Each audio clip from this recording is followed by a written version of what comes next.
So the beginning of his kingdom was Babel, and then Erech, Akkad, and Calneh in the land of Shinar. So Nimrod is the first founder, or the first founding dictator of the world, of this particular new world.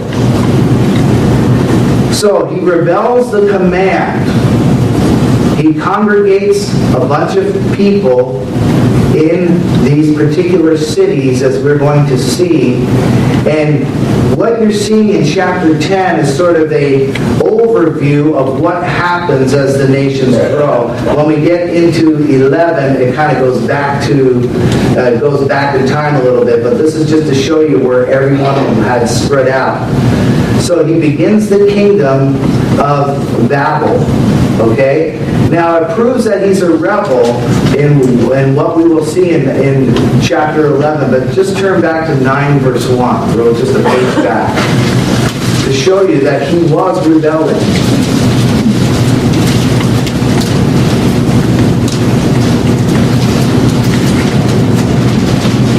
Verse 1 says, "So God blessed Noah and his sons and said to them, be fruitful and multiply and congregate one city." Is that what it says? No. Fill the earth. Fill the earth. Okay? So Babel was only the beginning. Nineveh follows, and a host of other depraved cities. Now look with me in verse 32 of chapter 10. Now we'll look at the story. Just to give you a little brief overview of this guy Nimrod, Mr. Rebel. Verse 32 says, "These were the families of the sons of Noah, according to their generations, in their nations, and from these the nations were divided on the earth after the flood." Now, the whole earth had one language and one speech. And it came to pass, as they journeyed from the east, that they found a plain in the land of Shinar, and they dwelt there. So this is where Nimrod was. Okay? Then they said to one another, watch this now, they said to one another, they didn't say, "Hey, what do you think, Lord?" But they said to one another, "Come, let us make bricks and bake them thoroughly." They had brick for stone, and they had asphalt for mortar. Incidentally, this is how Rockefeller got rich, by reading this verse. This is all oil-based. This asphalt was oil-based, and he was reading it in the Bible, and so they went and checked it out. I believe it was in the 50s, and you know the rest of the story. So pay attention to where the oil is in the Bible, because you just might find it. And they said, "Come, let us build ourselves a city and a tower whose top is in the heavens. Let us make a name for ourselves, lest we be scattered abroad over the face of the whole earth." That's exactly what God commanded them to do. And yet, they say, "We don't want to do that." But the Lord, He came down to see the city, the tower which the sons of men had built. And the Lord said, "Indeed, the people are one, and they have all one language." And this is what they began to do. Now nothing that they propose to do will be withheld from them. And then notice this verse, "Come, let us go down," and there confuse their language, that they may not understand one another's speech. So everyone's speaking in one language, and suddenly they're building this huge edifice up to the sky, 700-800 feet high, as we'll look at in a minute. And the Lord goes, "This isn't good. This isn't good." And we'll discover that why in a minute. But notice it says, "Come, let us." Again, you see that plural now. You see the triune work of God taking place. Remember it said, "Come, let us make man in our own image." God being one, yet plural, a triune God. "Let us go down and therefore confuse their language, that they may not understand one another." So they're working away, and all of a sudden, the guy he's talking to, they don't understand each other. They can't work together because the communication is different, and just I could just see what kind of mayhem that would take. Can you imagine just, you get a Japanese guy, you get a German guy, you get a French guy, you get all these different languages and say, okay, go build this building. And you have to relate to each other, and you can't. You just don't understand each other. And so it worked, and the Lord scattered them abroad from there over the face of all the earth, and they ceased building the city. You see, rebel all you want, you're not going to win. God's will be done. Therefore, its name is called Babel, no longer gateway of God, but confusion, because there the Lord confused the language of all the earth, and from there the Lord scattered them abroad over the face of all the earth. Now, I would love that. I would love to go anywhere in the world. When I go to Israel and speak in Hebrew, I go, man, that sounds so cool. I wish I could understand it better. I know just a smidget of Hebrew, and I can sing a little bit of Hebrew. And it's such a beautiful language. So my guess is that it was probably Hebrew, because it's such a poetic, beautiful language. Maybe not. Maybe it was French. French is cool too. Don't you love the French language? It's just, it's so cool.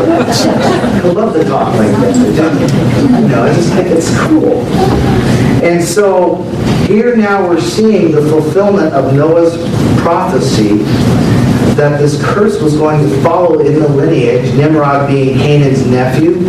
And here he's propagating humanism and self-reliance. Humanism and self-reliance. So as the self-appointed King Nimrod, he organizes this imperial government and idolatrous worship. And this is how listen guys, if you want to know what false religion is, it's found in verses 3 and 4. It's the first mention of false religion. Come, let us make bricks. Come, let us build ourselves a city. Come, let us make a name for ourselves. The focus is not God, the focus is man. That's false religion. When the focus is on you and what you can do for God, rather than your focus being on God and what He will do for you. It's the absolute opposite of what James calls true religion. Caring for widows and orphans in time of need and keeping yourself unspotted from the world. That's true religion. But false religion is focusing on how I can make myself better, how I can polish my flesh, what days I keep, what feasts I keep, whatever it is. If it has to do with you, that's an aspect of false religion, and we have to beware of that. Because the Lord said, well, come us, let us go down, and we'll confuse the whole thing. We'll put an end to it. So Nimrod here, he founds the Babylonian religion, which is going to point to the lawless one in the last days. We don't have time to get it into today, so on Wednesday night we'll be talking about how this whole Babylonian religion is out, starts here and is out throughout the entire Bible and ends up right in Revelation chapter 17 and 18. Mystery Babylon. And who do you think is behind that? Who do you think the true rebel is behind this whole thing? Lucifer himself, Satan. Now I want to show you this edifice. This is the massive base of the Marduk Ziggurat Tower in ancient Babylon. This is just the base. Now picture it 800 feet in the air. Solid brick going all the way up. Marduk was the head god and patron of Babylon, and he carries many names. But here's what the archaeologists said. They found, and some historical accounts say, that this tower had 7 multicolored tiers topped with a temple of exquisite proportions. 3 staircases, 2 went up halfway up, and then 1 went all the way up, probably because there are only certain people who are worthy enough to go there, you see. And it was painted in an indigo color. And this symbolizes, they say, the mystical borderline or borderland of wisdom, self-mastery, and spiritual realization. Does that sound a little new agey? You wonder where it all came from? Right here. This is the beginning of it all. And it's interesting because in the Assyrian area, Iraq, Iran, there are all kinds of edifices like this that were probably there, and there was probably some way at this time that they communicated together through a torch up above or whatever, and there was communication. So the idea is that they had a language, they all communicated together, but it was also to get you much closer to the stars.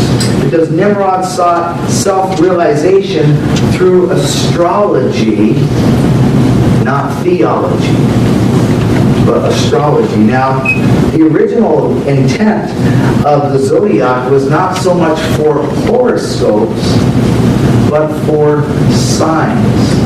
What do you mean? Genesis 1 verse 14 said that God said, "Let there be lights in the firmament of the heavens to divide the day from the night, and let them be for signs, seasons, days, and years." 4 reasons for these stars in the heaven. Signs for what? Well, maybe you recall the Magi following what? The star. They were studying the stars. They knew the stars. And it was a sign of the virgin birth. Okay? Then when it talks about seasons, of course, when the law comes, they will know seasons. They will know, full moon. They will know different things. They will know when to keep the feasts and whatnot after they count a few full moons and all that, and or new moons. And the days would be for Sabbaths and the weeks and all that. It was all there for a purpose, but the specific one is that the stars were meant to be for signs. So Nimrod's idea was to seek the stars and leave God out. That was his whole intention. Now, today, through digital information, did you know that we right now have one language? We have one language. It's the internet. Wherever you are on the face of the planet, wherever it is available, you can get on your computer and make whatever inquiries you need to make through digital information.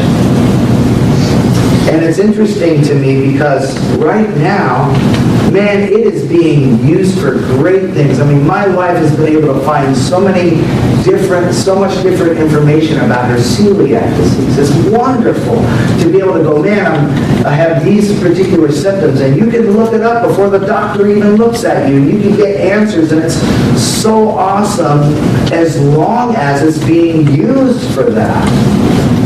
But what happens when we become dependent upon it, sold into it, bought into it, linked into it, and another Nimrod comes on the scene to control it? They're already talking about this idea of the government controlling the internet. They're already talking about a new world order. How do you think they're going to do that? So it's just interesting, some of the things that we are seeing today as we are easily giving into all this technology that we have, and it's really great. I mean, man, my study time goes so much faster because I go, Ziggurat, Babylon. Right there, there's a picture. picture right there. It's awesome for those kinds of things. But what happens if it gets into the wrong hands and we're linked into it? We've given all our information to it.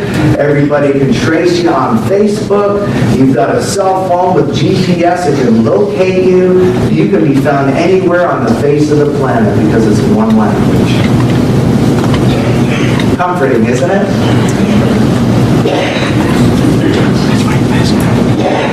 So initially such technology can be beneficial, but what happens when it gets in the wrong hands? Well, I guarantee it will.